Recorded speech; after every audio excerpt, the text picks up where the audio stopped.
사람들을 누가 변화시켰어요? 다니엘과 세 친구들, 사드락과 메삭과 아벳느고가 변화시켰어요. 그들이 어떻게 먼저 변화시켰습니까? 변화시킨 이유가 그들이 노력해서 우리가 변화시키자 으쌰 해서 변화시킨 거예요? 아니요. 예배의 뜻을 세웠더니 예배자에게 하나님께서 은혜와 능력을 부어주시는 거예요. 죽이려고 했어요. 그런데 죽이려고 하는데 여전히 예배자로 살아가니까 예배자 가운데 있는 하나님의 영광을 그들에게 부어주시는 거죠.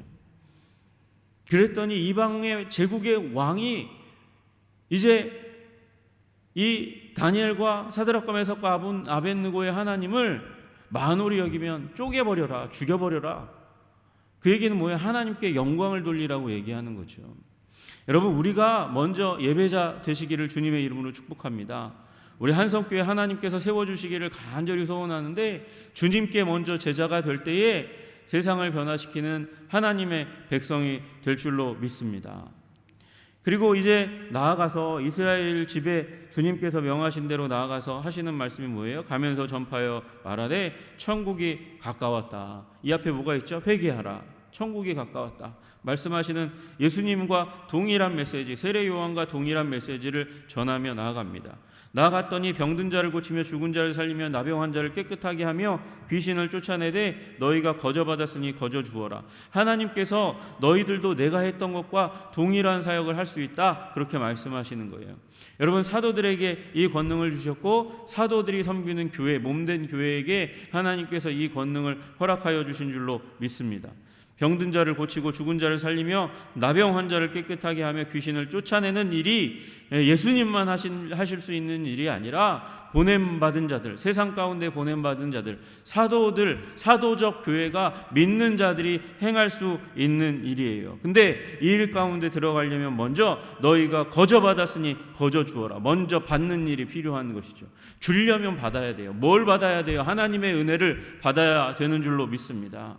여러분, 우리 하나님의 은혜 가운데 더 깊이 들어가는 우리 재직들이 되기를 주님의 이름으로 축복합니다. 우리 장로님, 권사님, 안수집사님, 집사님 다 하나님의 은혜 가운데 거저 받아야 거저 줄 수 있는 권능이 생겨나는 줄로 믿으시기를 주님의 이름으로 축복합니다. 하나님, 그러므로 우리 한성교회가 세상 가운데 하나님의 통로로, 선교의 도구로 아름답고 힘있게 쓰임받도록 주님, 우리 예배 가운데 권능을 부어 주시옵소서, 은혜를 부어 주시옵소서, 평화를 부어 주시옵소서, 생명을 부어 주시옵소서. 그렇게 기도하는 여러분과 제가 되기를 주님의 이름으로 축복합니다. 그리고 받고 나아갑니다. 너희 전대에 금이나 은이나 동을 가지지 말고 여행을 위하여 배낭이나 두벌 옷이나 신이나 지팡이를 가지지 말라, 이렇게 말씀하세요. 왜요? 이것을 의지하기 쉬우니까. 여러분, 선교는 믿음 선교의 시대, 우리 믿음 선교의 시대가 일어났을 때 가장 강력한 개신교 선교의 시대를 열게 됩니다. 여러분, 믿음 선교 누가 했습니까? 예수님이 믿음 선교 하셨고요, 제자들이 믿음 선교 했습니다. 믿음으로 나아갔습니다. 준비된 것이 별로 없는데 준비되지 않아도 현장 가운데 역사하시는 하나님의 은혜를 믿고 나아갔습니다.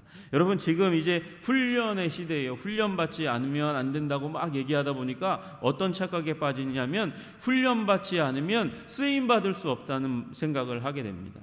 여러분, 그런데요, 여러분, 주님은 현장의 주님이세요. 믿음 가지고 주님께서 주신 은혜를 붙들고 나아가면 주님께서 입에 할 말을 주시고 권능을 부여해 주시는 일이 일어나게 되는 줄로 믿으시기를 주님의 이름으로 축복합니다. 제가 네팔에 단기 선교 갔는데 그때 선교사님이 그런 얘기를 하셨어요.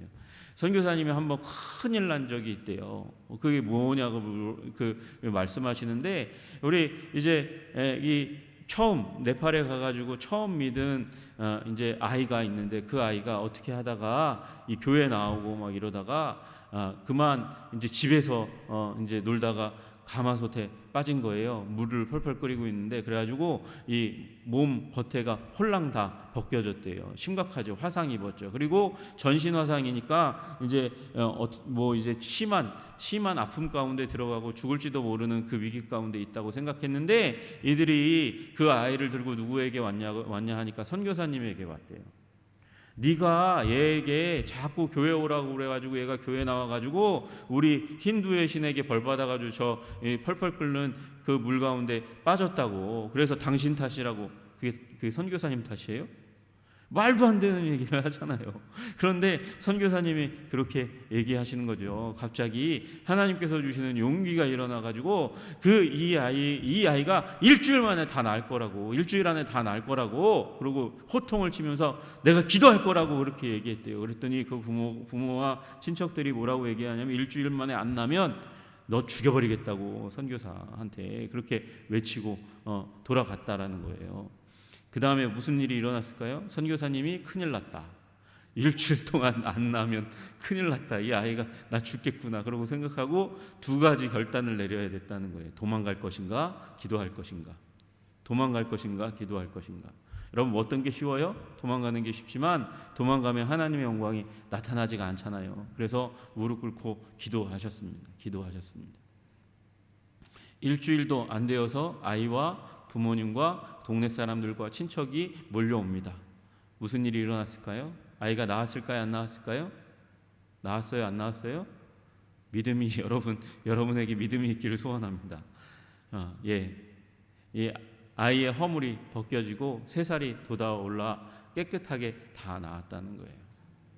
그리고 그 아이만 예수님께 있게 된 것이 아니고 그 가족과 주위의 신지들이 다 예수 믿게 되는 놀라운 기적 가운데 들어가게 되었다. 선교사님이 그런 간증을 하셨습니다.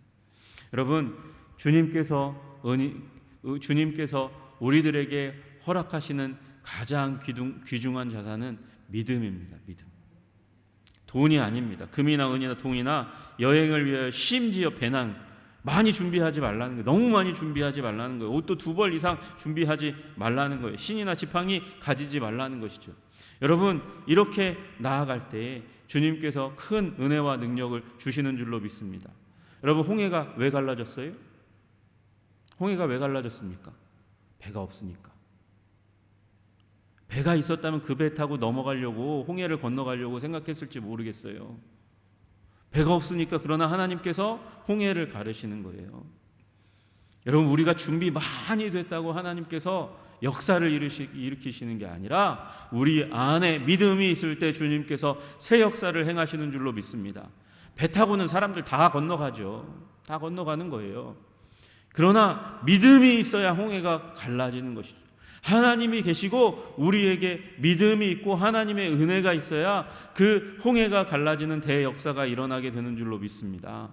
믿음이 있으니까 발을 내딛는 거죠. 발을 내딛으니까 그러니까 요단강이 갈라지는 하나님의 기적과 은총이 임하게 되는 것이죠. 여러분, 우리 교회에 많이 준비하지 않아도 믿음이 있으면 주님께서 권능과 능력을 허락하여 주실 줄로 믿습니다. 지금 현대의 교회가 저는 이 문제라고 생각해요. 준비병에 걸렸어요. 너무 많이 준비해요. 그런데 현대교회는 지금 우리 시대의 한국교회는 무슨 일이 일어났냐면 하나님께서 그 준비 때문에 역사하지 않는 일이 일어나는 것 같아요. 여러분, 우리 초대교회가 그렇게 많이 준비했습니까? 아니요. 목사님들이 지금 목회자들처럼 많이 준비된 목회자들입니까? 그렇지 않아요. 초등학교도 안 나온 분들이 강단에 섰어요. 그래도 하나님께서 역사하셨어요. 왜? 믿음이 있으니까. 믿음이 있으니까 하나님께서 역사하시고 거룩하게 우리 한국의 초대교회를 일으켜 주신 줄로 믿으시기를 주님의 이름으로 축복합니다. 그래서 준비보다 믿음인 거예요. 준비보다 믿음. 여러분, 우리가 많이 준비해서 전도하는 게 아니고요. 믿음이 있어야 전도하는 거예요. 많이 준비해도 전도 못하는 사람 못해요.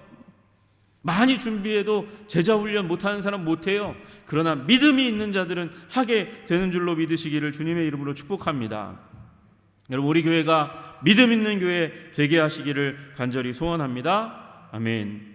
여러분, 그리고 나서 주님께서 말씀하십니다. 일꾼이 자기 먹을 것을 받는 것이 마땅하니라. 여러분, 주님은 우리를 먹이시고 입히시는 거룩한 목자이십니다. 부모이십니다. 우리를 채우시는 줄로 믿습니다. 그리고 어떤 성이나 마을에 가거든 그 중에서 합당한 자를 찾아내요. 복음에 우호적인 사람들, 열려있는 사람들, 나와 동역하고 힘을 줄 사람들을 찾아내라고 그렇게 말씀하시고, 너희가 떠나기까지 그 집 안에 머물러서 함께 동역하라고 말씀하시고, 그 집에 들어가면서 평안하기를 빌고 평안이 거기 임할 것이다. 우리가 합당하면 임할 것이고 아니면 합당하지 않으면 기도한 우리들에게 돌아올 것이라고 그렇게 말씀하세요. 여러분, 우리는 우리 일을 하는 거예요. 하나님은 하나님의 일을 하시고요, 하나님께서 그 일을 통해서 영광을 받으시는 줄로 믿습니다. 그리고 누구든지 너희를 영접하지도 아니하고 너희 말을 듣지도 아니하거든 그 집이나 성에서 나가 너희 발에 먼지를 떨어버리라, 이렇게 말씀하세요. 여러분, 마음에 두지 말라는 거예요. 거절받으면 마음이 아프죠. 힘들어요. 괴로워요. 내가 이런 취급당하려고, 이런 대우받으려고 예수 믿었나? 이 일을 했나? 장로했나? 권사했나? 목사했나? 이런 생각을 하게 됩니다. 여러분, 그거 마음에 두지 마세요. 먼지까지 떨어버리라고 말씀하시잖아요. 마상 입지 마시기를 주님의 이름으로 축복합니다. 한국교회 안에 어느 순간부터 마음에 상처 입었다, 이렇게 얘기들이 막 유행하니까 상처가 떠나지 않는 것 같아요. 여러분, 떨어버리세요. 하나님은 하나님의 일을 하시는 거예요. 거절하면 거절한 자가 벌 받는 거예요. 강팍하면 강팍한 자가 벌을 받는 것이죠. 여러분, 마음에 잔상이 남지 않도록, 거절의 아픔이 남지 않도록 그렇게 여러분의 마음을 관리하시기를 주님의 이름으로 축복합니다. 먼지 하나 남겨두지 마세요. 하나님의 은혜로 씻어내세요. 하나님의 명령으로 씻어내세요. 주님께서 먼지, 말을 듣지 않거든 그 먼지 한 톨이라도 남겨두지 말고, 다 이건 육체적으로 뿐만 아니라 우리 마음에서도, 우리 영혼에서도 떨어내라는 거예요. 그래야 우리가 건강할 수 있는 것이죠. 그리고 그곳에는 하나님의 심판이 있어요. 소돔과 고모라가 오히려 견디기 쉬울 것이라고 말씀하시는 것은 복음의 놀라운 평화와 사랑의 메시지를 전했는데도 불구하고, 소돔과 고모라는 그런 거 없었잖아요. 그래도 하나님께서 악하니까 멸망하셨잖아요. 멸망시키셨잖아요. 그런데 여기는 하나님의 구원과 소망의 메시지를, 사랑의 메시지를, 평화의 메시지를 전했는데 거절했어. 거기가 오히려 더 큰 심판 가운데 들어갈 것이라고 말씀하시는 것이죠. 여러분, 우리 복음의 사역자로 온전히 서시는 여러분과 제가 되기를 주님의 이름으로 축복합니다. 더 깊고 넓고 크신 하나님의 은혜 가운데 들어가시기를 주님의 이름으로 축복합니다. 믿음으로 살아가십시다. 우리 한성교회, 주님, 세상에 많은 부요가 있고 지식이 있는 교회가 아니고 하나님을 향한 믿음이 있는 교회가 되게 하여 주시옵소서. 믿음이 있는 교회가 되게 하여 주시옵소서. 여러분, 그리고 복음 가지고 담대함을 가지고 나아가시고 마음의 상처, 먼지 한 톨이라도 떨어버리시고 주님 붙들고 승리의 삶을 살아가시는 여러분과 제가 되기를 주님의 이름으로 축복합니다. 기도하겠습니다. 주님 하나님 아버지, 감사합니다. 주의 영광과 능력이 우리들 가운데 임하기를 간절히 소원합니다. 주님, 주의 백성들을 부르셨고 그 가운데 12제자를 통하여 하나님, 그 백성 이스라엘을, 유다를 완전히 변화시키시기를 원하셨던 그 주님의 마음으로 제자들이 나아갔습니다. 주님, 또 우리 한성교회 백성들이 주님 안에, 주님의 은혜 안에 깊이 들어가며 하나님이 주시는 권능 가운데 무장하고 나아갈 수 있도록, 세상 가운데 나아가 복음의 말씀을 전할 때 현장 가운데 아름다운 귀한 아버지 영광의 능력이 드러날 수 있도록 주님 도와주시고 인도하여 주시옵소서. 오늘도 교회되게, 믿음의 교회 될 수 있도록, 하나님 믿음의 가정이 될 수 있도록, 제자가 될 수 있도록, 믿음의 사도가 될 수 있도록, 사도적 교회가 될 수 있도록 주님 우리를 붙들어 주시고 인도하여 주시옵소서. 오늘도 우리와 함께 하시는 우리 주 예수 그리스도 이름 받들어 기도드리옵나이다. 아멘.